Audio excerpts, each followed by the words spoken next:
കയ്യിൽ നിന്ന് വിടുവിപ്പാനും ആ ദേശത്ത് നല്ലതും. ഞാൻ പ്രവർത്തിക്കാതിരിക്കുന്ന ദൈവമല്ല, ഞാൻ പ്രവർത്തിക്കുന്ന ദൈവമാണ്. സ്തോത്രം.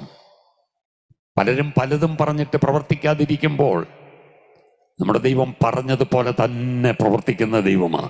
അതുകൊണ്ടാണ് നമ്മുടെ കുറിവാക്യത്തിൽ നമ്മൾ വായിച്ചത്, ഞാൻ ചെയ്യുന്നത് നീ കാണും. ഹല്ലേലൂയ, സ്തോത്രം. 9-ാമത്തെ വാക്യത്തിലേക്ക് വരുമ്പോൾ, ഇസ്രായേൽ മക്കളുടെ നിലവിളി എന്റെ അടുക്കൽ എത്തിയിരിക്കുന്നു. സ്തോത്രം. നോക്കിക്കേ, ഇസ്രായേൽ മക്കൾ ഇപ്പോ 430 വർഷമായി അടിമത്വത്തിൽ കിടക്കുക. എളിയ ജനമാ. എളിയവരുടെ നിലവിളി കേൾക്കത്തില്ലേ? സ്തോത്രം. കേൾക്കും. സാധുക്കളുടെ പ്രത്യാശയ്ക്ക് ഭംഗം വരുമോ? വരത്തില്ല.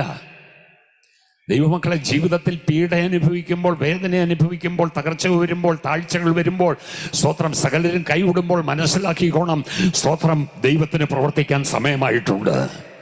ഹല്ലേലൂയ, ദൈവത്തിന് പ്രവർത്തിക്കാൻ സമയമായിട്ടുണ്ട്. സ്തോത്രം. ഇവിടെ 10-ാമത്തെ വാക്യത്തിലേക്ക് വരുമ്പോൾ, നീ എന്റെ ജനമായ ഇസ്രായേൽ മക്കളെ മിസ്രൈമിൽ നിന്ന് പുറപ്പെടുവിക്കേണ്ടതിന് ഞാൻ നിന്നെ ഫറവോന്റെ അടുക്കൽ അയക്കും. അവിടെ മോശയ്ക്ക് നിയോഗം കൈമാറുക. മോശയ്ക്ക് നിയോഗം കൈമാറുക ഒരു വലിയ നിയോഗമാണ്. ജീവിതത്തിൻ്റെ 40 വർഷത്തെ മരുഭൂമി സമ്മാനിച്ചത് ദൈവത്തിൻ്റെ വലിയൊരു നിയോഗമാണ്. ജീവിതത്തിൻ്റെ മരുഭൂമികൾ ദൈവം നിനക്ക് ചില നിയോഗങ്ങൾ കൈമാറുന്ന അനുഭവങ്ങളിൽ കൊണ്ടുവരും. ഹല്ലേലൂയ, സ്തോത്രം. 10-ാമത്തെ വാക്യത്തിൽ നിയോഗം കൊടുത്തു. 11-ാമത്തെ വാക്യത്തിലേക്ക് വരുമ്പോൾ, മോശ ദൈവത്തോട് ഫറവോന്റെ അടുക്കൽ പോകുവാനും ഇസ്രായേൽ മക്കളെ മിസ്രൈമിൽ നിന്ന് പുറപ്പെടുവിപ്പാനും ഞാൻ എന്തു മാത്രമുള്ളൂ എന്ന് പറഞ്ഞു.